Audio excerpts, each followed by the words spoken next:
Ladies and gentlemen, dogs and fleas, pull up a chair and sit on your knees, for we have a story to tell you that we are still learning about. Welcome to the talk. Welcome to Talk the Walk.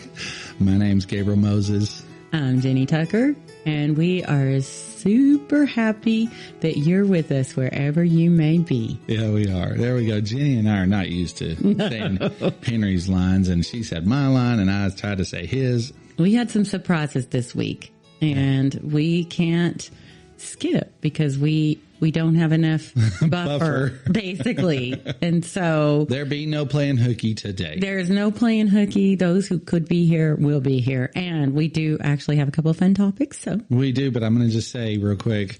So yeah, Henry's out, Jared's out, and Jenny and I are here representing. I was fully prepared to talk by myself today. Oh yeah. Were you? I was going to do it. Well, I was thinking about it. I was like, I can do it. That would have been cool. I think the listener knows that Gabe could do it. Mr. Talker. Yep. Mr. Talker. Mm-hmm. So anyway, yeah, Jenny does have something comical that we're going to chit chat about before we kick off our awesome, interesting, the best ever. Yeah. It's going to be podcast. Better than y'all ever heard. They're going to be sorry they missed it. They will. They will. They should be. They're going to hear it and they're going to go, I missed out on the best. Yep. They will. Best of the best, sir. They'll be so sad. Okay.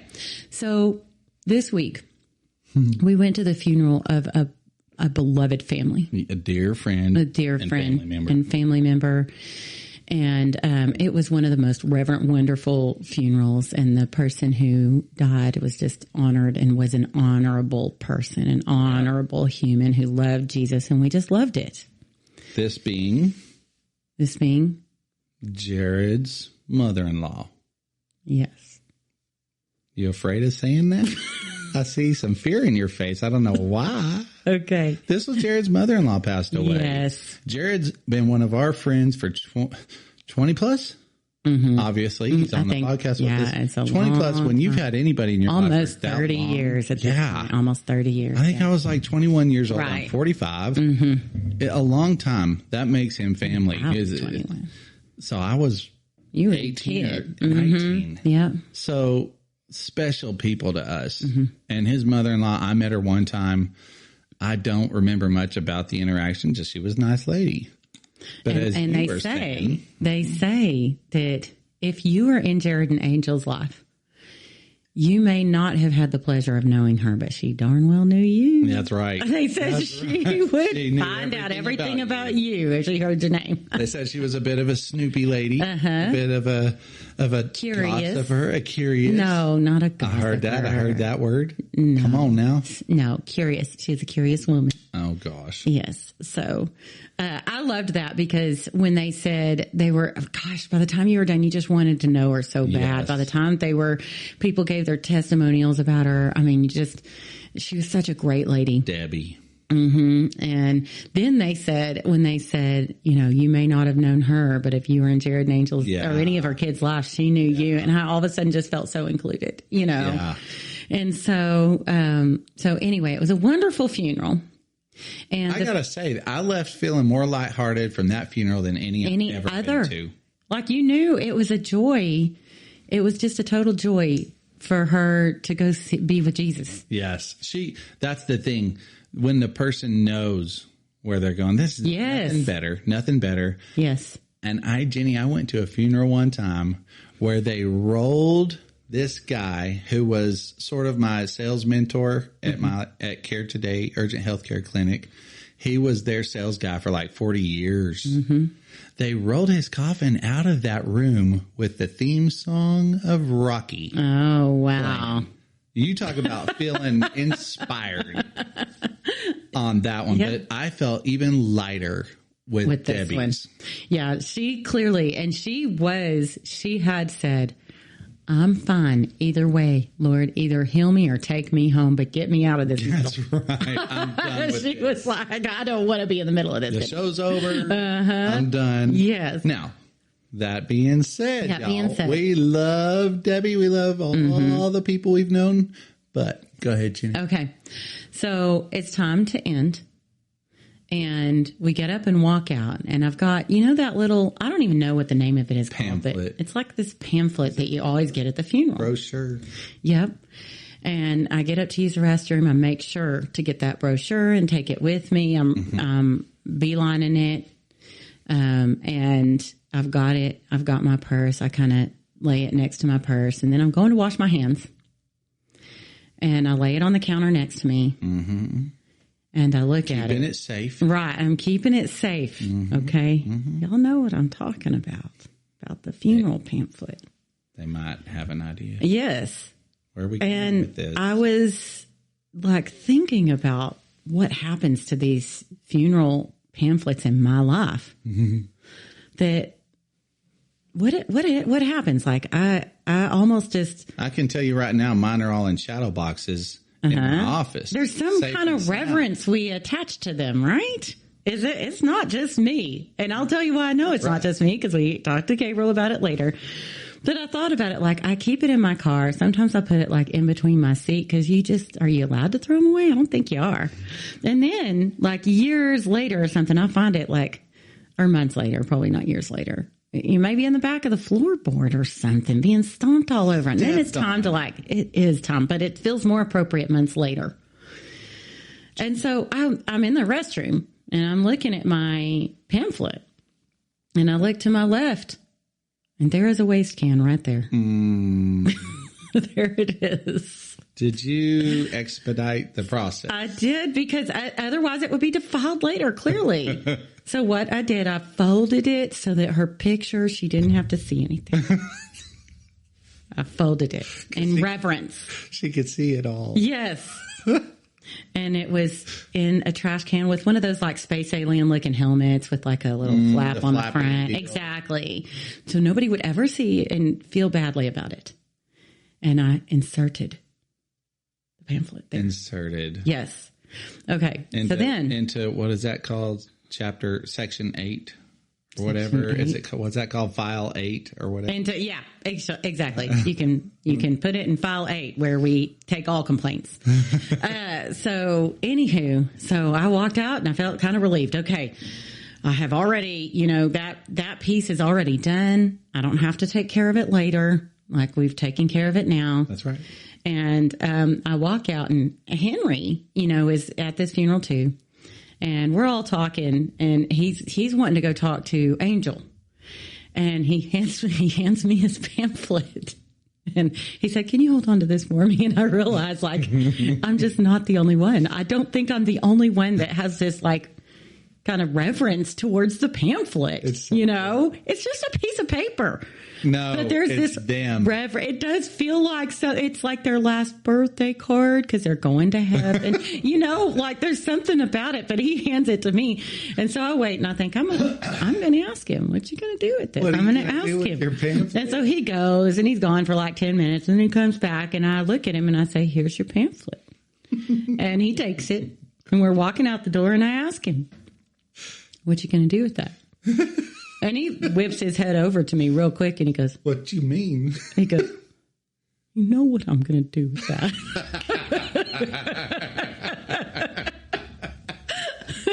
Well, why don't you go ahead and do it, dude? I know. Just nobody wants to do it. It's just so funny to think of. Piece of paper. Like this reverence we attach to the funeral pamphlet. It is not them, but it feels almost like it is. Jenny, I haven't thrown one away in years, and they're all in a pile. At my house. I'm not kidding. They're in a drawer.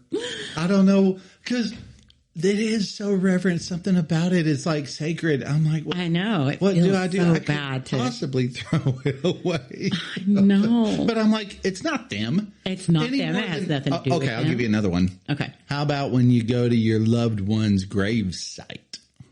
What? Have you ever gone to Dad's grave site? No. I have. I have, but I don't go all the time because he's not there. Okay, I don't really understand visiting. Point being, there we go. That's the point. That's the whole point. What are you doing there? What are you doing there? I know. It's like a marker, but it's leftovers. Right. All right. So what? But I will not lie. I have gone there and talked to Dad before a couple of times. I mean, I think it's a little bit different because their remains are there. Yes. There is what they were is sitting down It's below. sitting right there. So there's at least the body. I mean, at least the remains that you spent time with. Yeah. You know, but it really is, in the grand scheme of things, really no different. But it's funny because I do think we It's different. But put the cards, the Royal Flush cards, because Dad loved poker. yes, We put those in there with him, and I do still think about that sometimes when I'm there. right. He's still with those. Yes.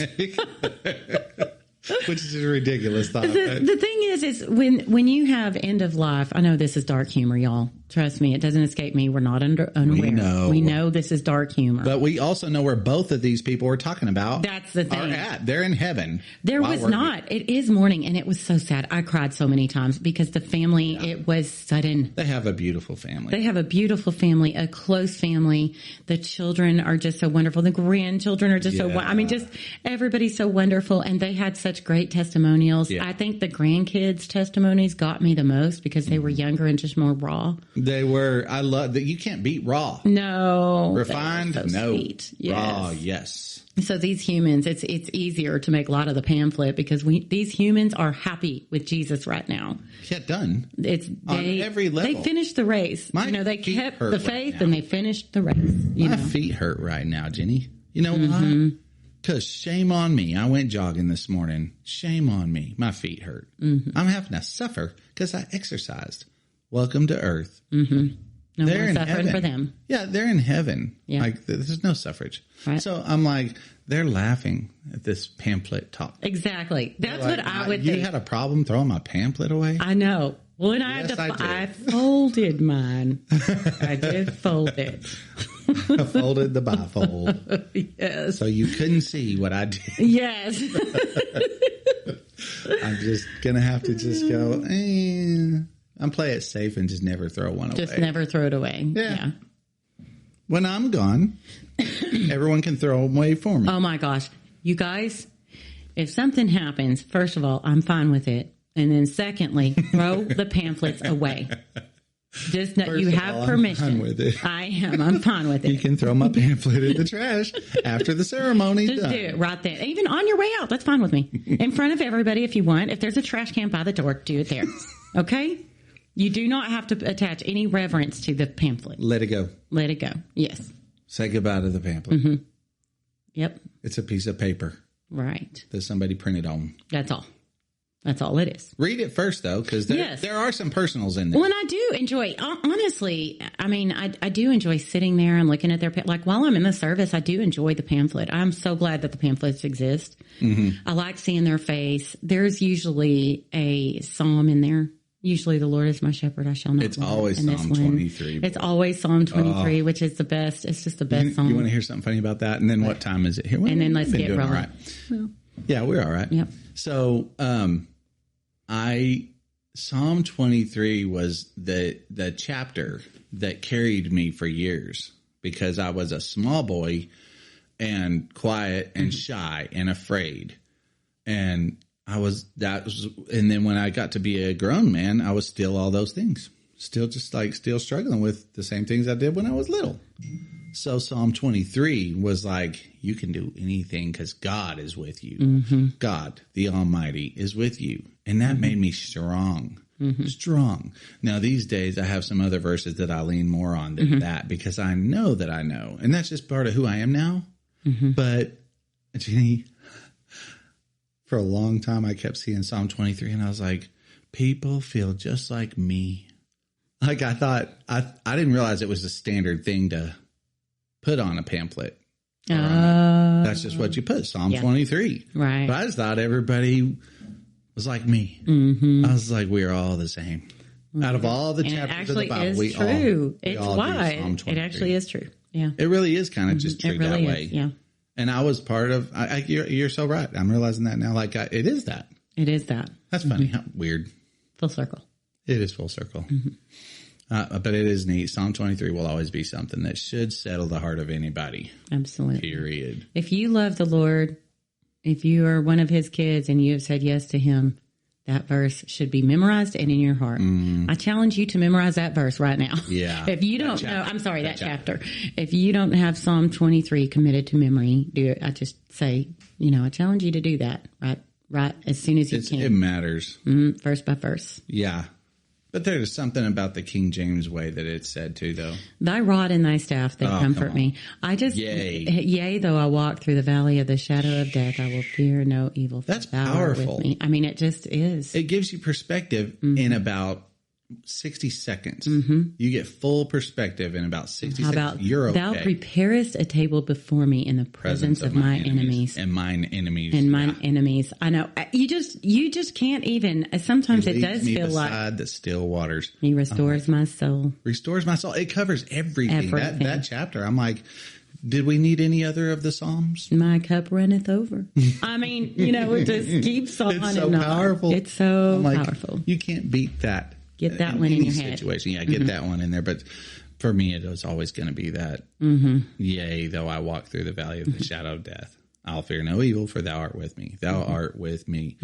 What could happen? And first of all, he created all this, so it's easy.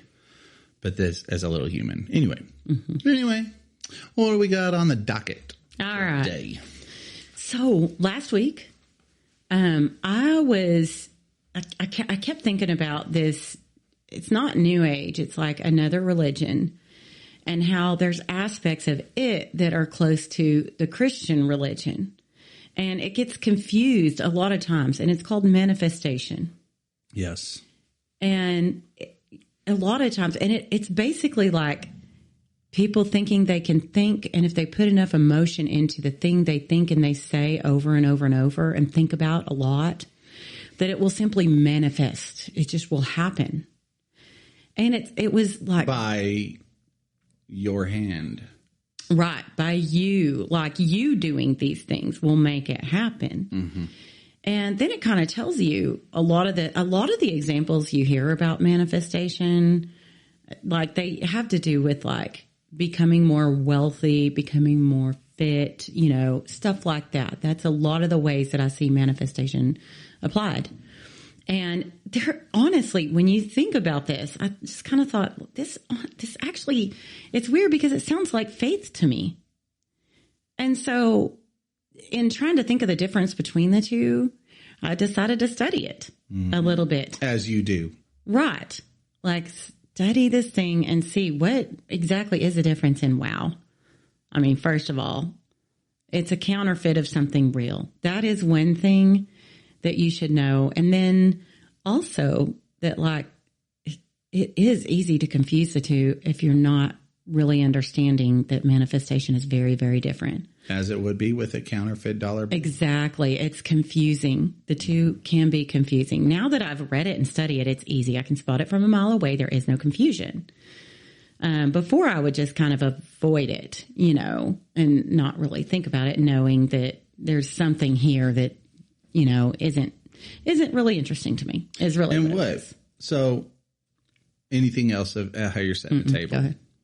Table set. So now this has been going on for the prosperity gospel kind of tied in with this. Yep. Other people for sure, who are famous, who are wealthy or successful on some kind of other level, they'll swear by it. Now, and I'm going to jump in now, because I have like some personal connection with all this that I'll just be transparent on this thing. I've been listening to a lot of YouTube videos lately. And by lately, I mean for a few months. And some of them aren't about it, but it's sort of mixed in there. Woven in without saying that's what it is. Yeah. Yeah. And then some of them are very directly saying, exactly as you said, Jenny, with emotion. If a person believes with emotion, and that's like the key. If you just say, I have a weight set. Let's just go big. Let's do it big like they do. I have a mansion in the sky that floats. Which is really what it boils down to in a lot of ways. There's sort of unreality in there, but if you believe it and you have to say it out loud, with emotion connected to it, with passion and certainty in your heart, like a connection of true belief with it, that at that point, you can't just run around saying it. You got to say it with emotion, which brings a lot like it is. See, faith, that's why I'm telling you what I've learned on this, and what honestly, I'm honestly confused a little bit about it. I'm a little, I've been struggling a little bit with what is right about this subject and what's wrong. Is there evil here? Is there a satanic ploy to destroy me or anybody who's doing this? What is right? What is wrong? Because as a Christian, we know the Bible is the only power of this world and this universe and all that exists. And guess what? God made every bit of this. So whenever someone says the universe did this or that, we tend to go, the universe? Come on, bro. I don't like it when people do that. But it's a natural lingo that people do. They say the universe. And I just caution anybody right now before we go any further, don't do that, because God made the universe. Why don't you just say this cup in front of me? It's no difference in giving credit to this cup of coffee in front of me as saying the universe. All was created by God. I'm like, cut the nonsense and let's get real. Do not do that. The Creator, God, made everything. So anyway. So with that being said, that is some of the differences that we found when we looked at manifestation. And so we kind of want to go over a little bit of the differences between the two and kind of what we learned. So kind of a core concept of manifestation. This is how I taught myself to combat those things that set themselves up against God. Okay. And that is to study and make sure I know what that thing is. Yes. And so that's what I did. So we thought we would bring this, like what manifestation is to you, so that if you are accidentally, I will tell you, this has been being used in the churches now for decades. Some of the churches. Yes. Some of the churches, not the church, but it's a deception. It is a deception. Like a lot of these churches. And I don't even think that it like each pastor is saying, I'm going to use manifestation in my sermon. I think that they're using each other's sermons. They've been taught and raised with some of this. They've been taught and raised with a lot of this. And so then they're just repeating teachings, and a lot of people try to attach Bible verses even to it. But we're going to tell you how to spot it. We won't take all day, but although it would be a lot of fun to do so. Right. Goodness. It's a big subject. Yes. So the core concepts are like, one of them is the law of attraction. Okay. And so it's like attracts like. So positive thinking attracts positive things to come to you. And negative thinking attracts negative things to come to you, which, good grief, y'all, is this not so a counterfeit of the Bible and our word? Except that they are doing this without God. This is a big difference. They're kind of using some of the laws that God set forth, but they're stealing from him is how they're doing this. Obviously, we have, I think it's Philippians 4:8 that says, whatever is good, whatever is lovely, focus on these things. Whatever is praiseworthy, focus on these things. So they just said, well, I'm going to use this, but I'm going to take God out of it and I'm going to take credit for it. And then they say, your thoughts create reality, which is this. You have to genuinely, you have to think it and then believe it with your emotion. Well, good grief. Is that not... That was the thing that made me think, all right, how is this not faith? And this isn't faith because they don't have faith in God. They have faith in the law of attraction. That if I think it, that it's in my power, that it's in all what I will say. And so it gives it to me. And then vibration and energy, that everything, including your thoughts and your emotions, have a vibrational frequency, which... that's true scientifically, but that it's like those vibrations that will make everything come to you. It's silly. Now that's not true. That's just silly pseudo science. There is nothing real There is not one thing real about And y'all that. hear the passion Yes. in their voice. I can't even stand pseudoscience. I can't. When you just make stuff up. I don't like that. You just kind of go, okay, photosynthesis means I'm going to be a rock star. Yes. Why does that? Why? Can you say that?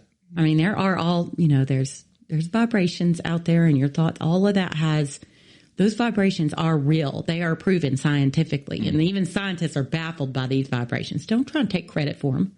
Or just say that it means something that it doesn't. Correct.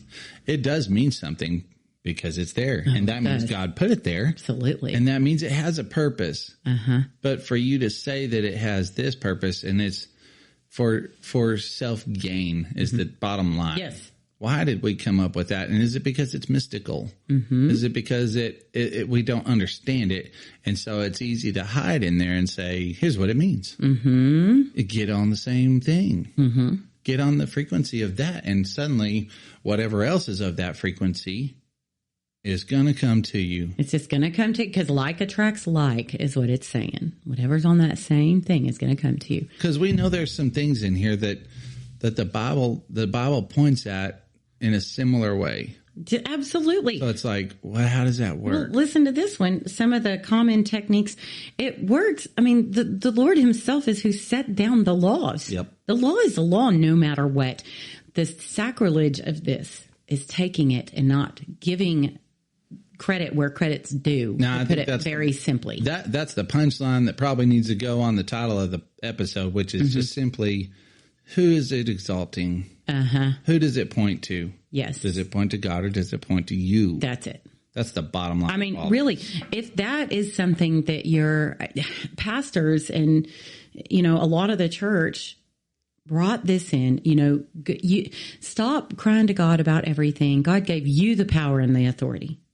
Which is true. It is. Right.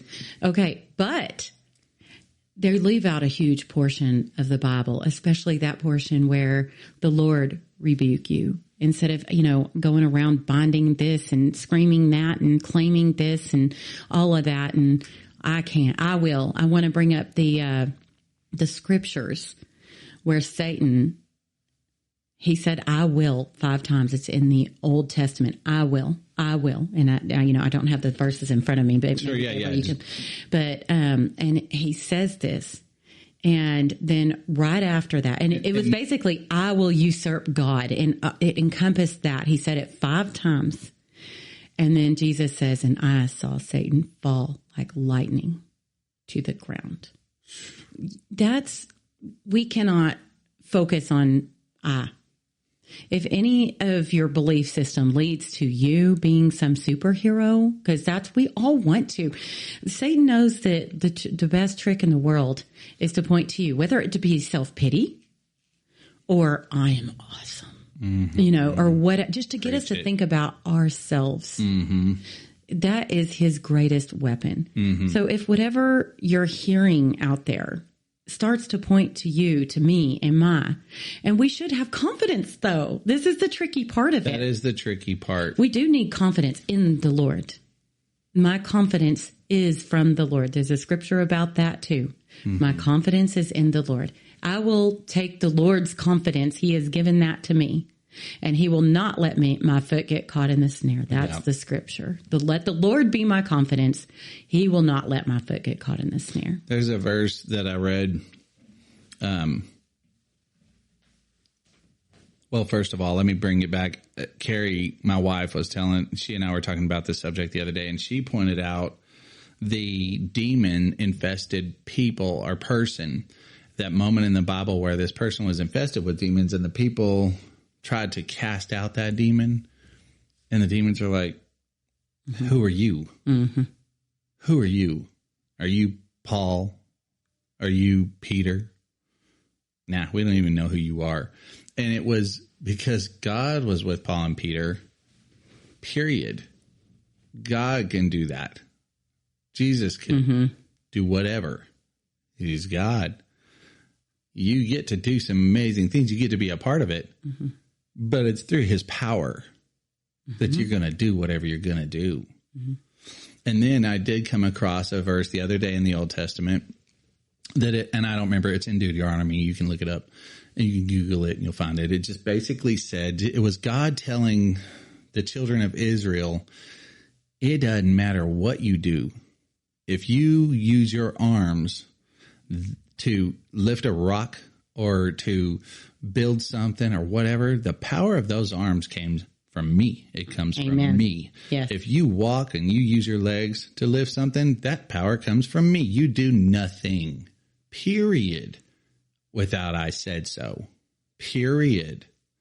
And that was powerful and impactful for me because the confusion of all this as a human on a search of trying to think, what is the truth?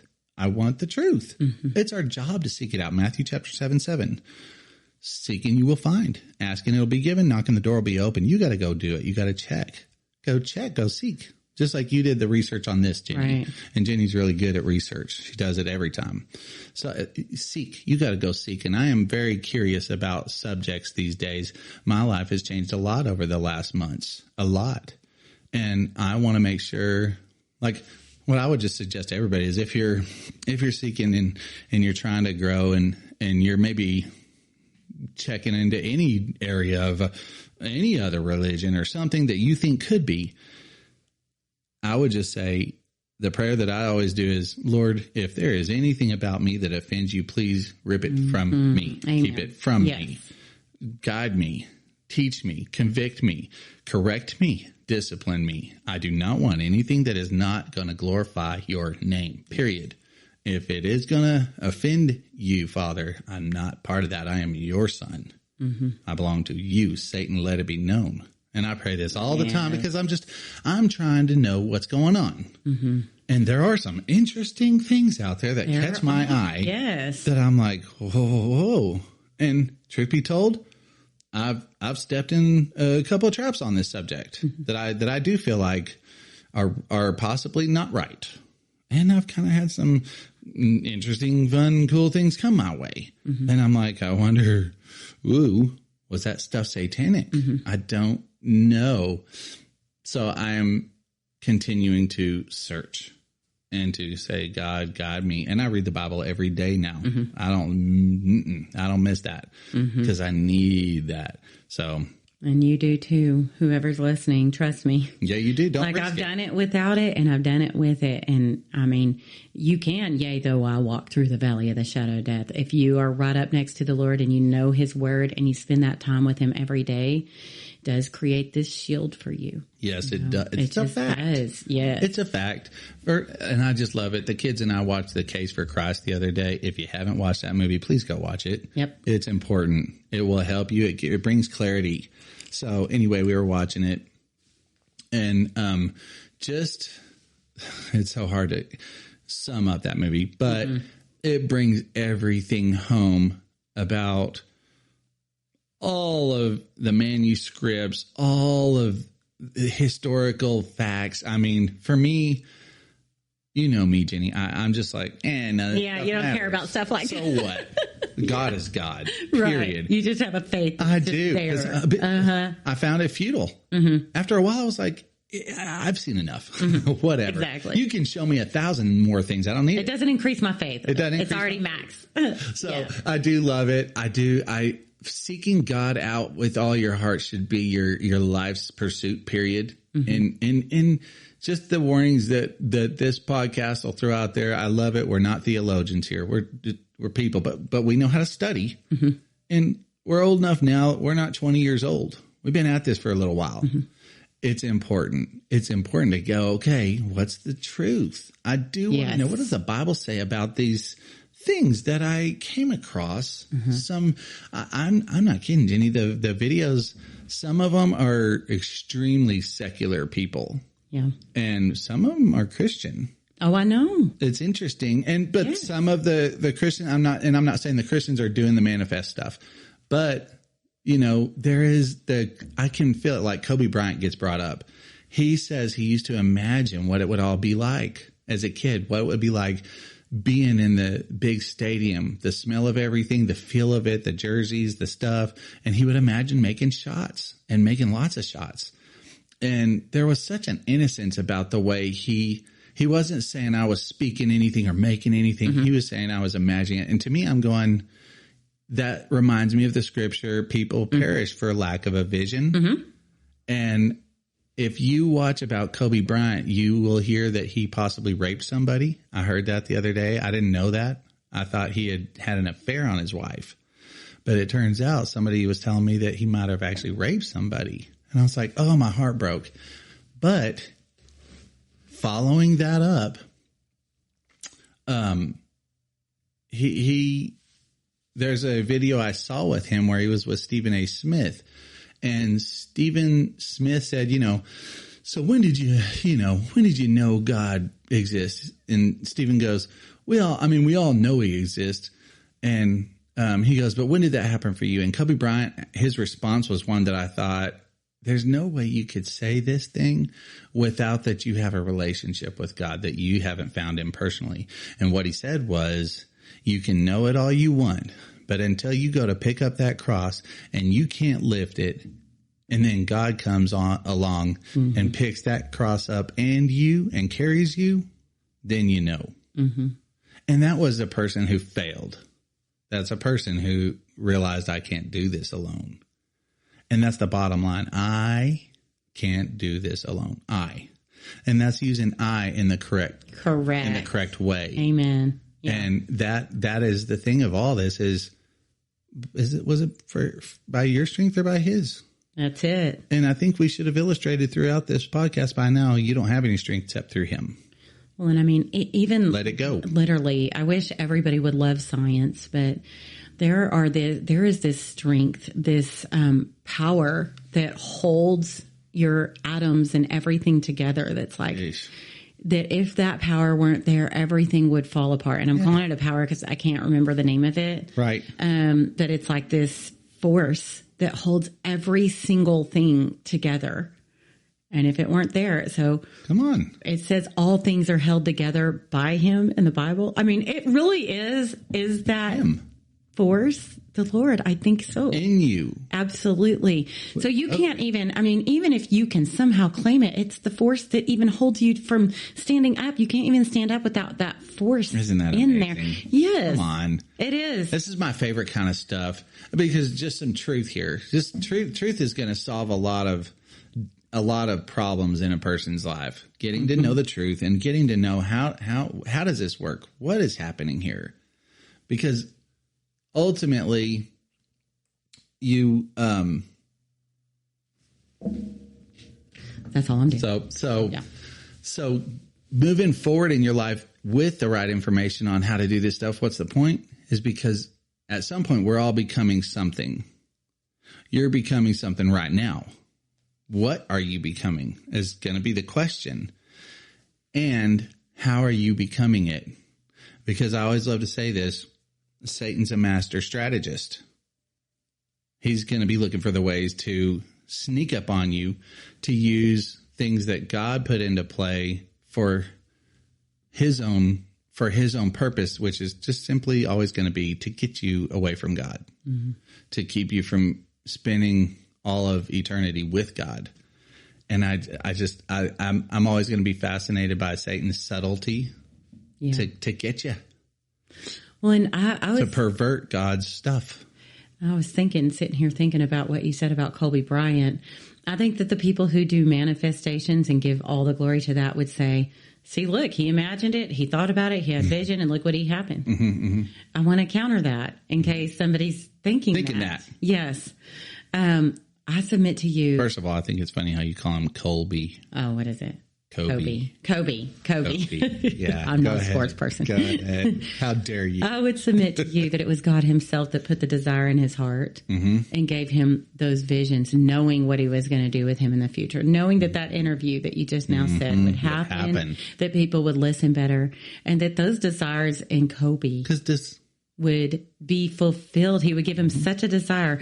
And I will say something similar. When I was young, and all my life, when I was young, I could not, like my arms wanted to play the piano. I could feel it in my arms and my hands. my mom taught me a few chords and I would try to play those. Then I got older and life began to weigh me down and there was bad decisions. And like that, even the thought of having a hobby was not possible. I couldn't even think of one. And so it wasn't until my late 30s that it became possible to do anything but practically survive. And I learned to play the piano, and I was playing Bach within 6 months. But think of that when I was young. I mean, I'm not on a grand stage or anything, but still, I know that the Lord made that craving for me. And then this is weird too. I never ever trained to sing or wanted to sing on stage, but I did always. There would be an image of me, like I would be in church or listening to a sermon or something and have these images of like, I would get something downloaded, thoughts, and I would like have a vision of saying these things on stage and even singing on stage. And that does happen right now in the smallest stage in the world, probably. It's probably the smallest stage in the world. But it does. And so, but those have been there my whole life. And I will tell you. What do you sing on stage, Jenny? I sing praise music, I sing praise to Jesus for our little church. And I love it so much. I cannot tell you. And I always say, the second someone comes in and would love to replace my position, I will be glad to do that too. I'm there for as long as the Lord wants me to be there. I stepped in out of some necessity. My pastor's wife broke her hip, all of this stuff. And we were watching videos and it ends up, it's a lot of work, but those things that were always there, those visions, I would say if you have something in your heart that is a strong desire like that, it is probably put there by the Lord. And he would possibly, I think he would look, that could be part of your destiny. And he'll make it happen. He will manifest. He's going to draw you. He's got a path for you. And that's right now. I've been the desire inside of me to cleanse myself of junk, which has been smoking, which I'm a year clear of now. And this podcast started 3 or 4 years ago, and I quit twice since this podcast has been going, and now thrice. And I'm done. I never quit this long. It's over. And I don't want it in between me and God. Also, I've quit cussing. I've decided that doesn't belong in my mouth. And I've decided no more of that because it's in between me and God. I think it impairs my relationship with God, our closeness. And then my temper. I get heightened. I've always called it passionate, and I still do. But it's a little bit much. And I'm like, no. I don't feel like that's the way anymore. I feel like it's caused more trouble than good in my life. My point is, I feel like the more that stuff is out, the easier it is and the clearer my path that God had for me is in front of me. I feel like I can see it better now. That's wild. But I believe that. I think without my selfish things that I like to do, I feel like I'm seeing what he wants me to do more. And it's something that manifesting, fate, destiny. These are all the words that where is my life going? Can I have a say so in this? Right. Like, what is Which I believe God gave us all free will. We can have a say so. We can choose our own way. We can. But as Christians, the most satisfying thing I've ever done, I think the most satisfying and the hardest thing I've ever done is to say, Lord, I submit my will to you. Praise God. And there are many, many times that Henry and I were talking yesterday about something that he did spur of the moment. He wanted to do something completely different, and he wanted to go home. And he felt a stirring. Go home from where? He was leaving work, and he is probably going to tell the story at some point, so I'm not going to tell the whole story. But he was going home from work, and he'd had a horrible day. Things were not going in business like he wanted them to go. Yeah, that's tough. And yes, and he had a thought in his mind, I better go see Debbie, Angel's mom that we talked about at the beginning. I think I should go see Debbie. And he had not planned to go see her for another week. He was going to go the next Monday. And so, but he just couldn't shake it. And so he went to go see her, and the blessing that came from that.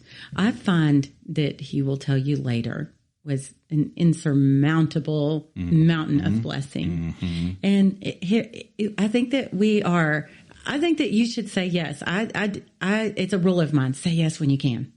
Yeah. Say yes. Obviously, there is that thing that people say, don't wear yourself out. Don't run yourself ragged. I'm telling you, somehow I have time for it all, and I do a lot of stuff, but I take joy in service to the Lord. Any time that I get to serve the Lord or love on someone, I take joy in that. It actually is rejuvenating. I may be tired and need a nap, but I wake up refreshed. I'll spend an hour on the phone with somebody if it's fruitful. Yep. And then I pray, Lord, expand my time. Yeah. I always pray that expand my time because I got a lot to do. But I set aside this hour for someone that we were talking about you or needed you. And yes, I pray for him to expand my time. I need to get stuff done. I've got a friend who's an atheist, and he actually wants to come on here and talk with us. He's open to talk about God and everything to do with Christianity. And so he and I talk, and it's funny how our conversation will inevitably point to God, and we'll get into what does it mean? And we did the other day, and I just felt it was the the way the Bible says every word that came out of my mouth, Jenny, in that conversation, I knew was the Holy Spirit was coming right through me. I was just speaking the truth, and it was hitting him hard. And I'm like, you cannot, that's the power of the truth. It's powerful. It's funny. I put it in my notes the other day to look up what does power mean? Because I really am curious about a lot of things these days. That definition. What does power mean? I know we know, but like to have the words behind it is always awesome. Yeah, it's always awesome. And power to change. You hear those kind of phrases, the power to change. And I'm like, it's exciting as everything. And everything was so cliche for years for me. Everything sounded so cliche, but then I realized how stupid I was. And then I was like, yeah, it's cliche because all you've done is heard. You haven't done anything. You just heard it a bunch of times. So it sounds cliche to you, Gabe, because you didn't do anything with those things. You didn't walk those paths. You hear these wise phrasings, and you thought that you just understood it so you could do it. No, there is a difference. It's like on The Matrix when he says there's a difference between knowing the path and walking the path. And that is a fact. You got to walk it. So, yeah, we got about 10 minutes. You want to talk about that? Yeah. I know. Yeah, do it. Let's get into, because we talked a lot about manifestation. And so. And the difference between good and bad, where we're going now. Yes, exactly. And so I want to go to this kind of little chart of the difference and maybe some Bible verses and how you cannot get tripped up in case you could possibly hear this in a sermon, because this whole concept has infiltrated our faith, the Christian faith. I don't think it's obviously infiltrated every church, but a lot of the mainstream churches it has infiltrated. So if the source of power is your thoughts, emotions, vibrations, or, the universe, that's manifestation. If the source of power is God, the sovereign God, then that's biblical faith, okay? And then who has the authority? You or God? So if it's you, that's manifestation, okay? If the authority and whatever it is you're doing is you, that's called manifestation. If it's God, then that's faith. These are the differences between manifestation and faith. If the focus, like we've said, is your own personal desires and your own abundance and self-fulfillment, like I will be rich, I will be a billionaire, I will live in a mansion. I'm not saying it's bad to be prosperous. I mean, trust me, I want to get as much money as I can. I definitely do. Agreed. I don't want to not be able to help when I need to help. I don't want to have to worry about money or how to pay bills. It is a burden, you know. And you don't have to. No, I don't believe you have to. You can Absolutely. learn how to deal with money just like you learn to drive or play the piano. It's fun. It's kind of fun. You know, I mean, it's kind of fun to watch it grow and stuff like that. Yes. I enjoy that. But I will tell you this, I don't care about money. You know that very well, Gabriel. It doesn't have to I just be don't that even care way. about it. You know, it's fun. I do want to have it. But as far as care to the degree that it's useful to do what you're supposed to be doing. Absolutely. So, not like how big can I build it and then how much power can I have, you know, because of it. That should not be the focus of money. It's not a bad thing. If you have it, you know that you're supposed to be doing something correct with that money. Absolutely. Yes. It should be awe-inspiring to you. What do you want from me, Lord? You have put this in my possession. How may I build your kingdom? Because I'm saying you're barely here. The Bible says that your life is but a wisp of smoke. And you know that deep down, you know that. So if you have that, you know, we were talking earlier that you don't get to really make a difference in heaven. You get to make a difference on earth. How are you going to impact this earth? So if you all of a sudden get $1 billion, you need to ask the Lord, how may I impact your kingdom here on earth? That's it. So then method is the thing. If it's visualization, just visualize it. And affirmations, I am, I will. Or with a detachment from the how. That's manifestation, okay? But faith is prayer, trust, obedience, and surrender. That is totally different than the manifest. I mean, those right there. You said with a detachment from the how. Mm-hmm. With a detachment from the how. That's important. Mm-hmm. Because, oh man, I lost it. But there's scripture about speaking and moving in confidence and stepping forward in faith and going. And I think that it's important that we do speak in confidence and in faith. Yes, I do and that too. And then if you're going, you know, if you're a very shy person and you're like, I can't go out there. I can't go say that to so-and-so.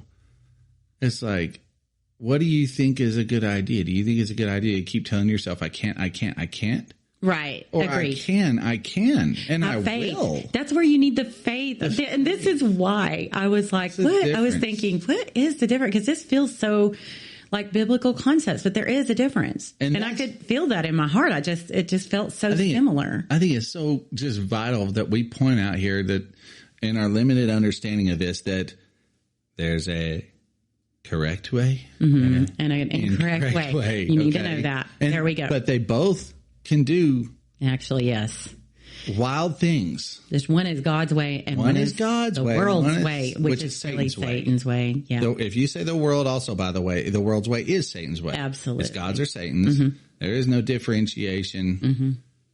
They both do make things change. Also, like that's the big secret. That's the big deception of it. Which way are you, either knowingly or unknowingly, choosing or doing? One of the biggest ones is the outcome, and this is what trips up the church. The church has said for a long time, like, well, you just didn't have enough faith if you prayed for this and it didn't happen. Okay. That's not true. The outcome is not what I said. Like, how do I even know that what I think and what I want is in the will with the outcome that God has planned? Yes. I don't know that. So the outcome. Do you think God doesn't have a plan for everything? Exactly. Do you think what you think and feel is always in line with God? That would make you God. And you aren't. I am not either. And so biblical faith says the outcome is what God deems best. His way. And I'm going to just like ride that train, because let's think about Shadrach, Meshach, and Abednego. That's right. Were you going to say it? I said it yesterday when I was talking about it. No, do it. They were in that situation where they were like in front of all the people, and the king is like, do what I said. And they're like, we won't do what you said, and we won't bow, because we're with the king. We're with God. We're with the creator. He will deliver us from you. But even if he doesn't, we still serve him. And we still will not we bow. still will not bow. Mm-hmm. And that is the most beast statement in the Bible to me. I'm like, but even if he doesn't, I will not bow. Mm-hmm. I will not bow. And then I think of that movie 300 with Gerard Butler. He's like, the 300 of the soldiers are up against this big dude. And it's at the end. It's at the culmination of the movie. And he's just like, oh, all this fighting has left a cramp in my leg. Bowing's going to be a little bit tough for me to do. I just can't do it. And I'm like, that is a warrior's way. Uh-huh. And I'm all about the warrior. I'm all about the man that'll stand even though he's getting beat to tar, or the woman that'll stand even though she's getting beat to tar and say, I'm sorry, I will not bow. Mm-hmm. And it has to be because of the strength of God in our lives and in us. And you can do that. That you can do. And it's a beautiful, powerful thing. It needs to be that way. Mm-hmm. I wish we could do a part 2 of this, Jen. I know, because there's a lot to talk about here, but I think we gave enough. Here's the thing. If you're out there and your church is telling you to do vision boards and visualize and all of that, just be careful with that. Just be careful with that. Okay. Those vision boards are a serious piece of manifestation. And I've seen that in the Church of America. Okay. And other countries actually now. I mean, it's just spread so far. So just be careful that you are following God, you know, provocative not a false religion. Yep.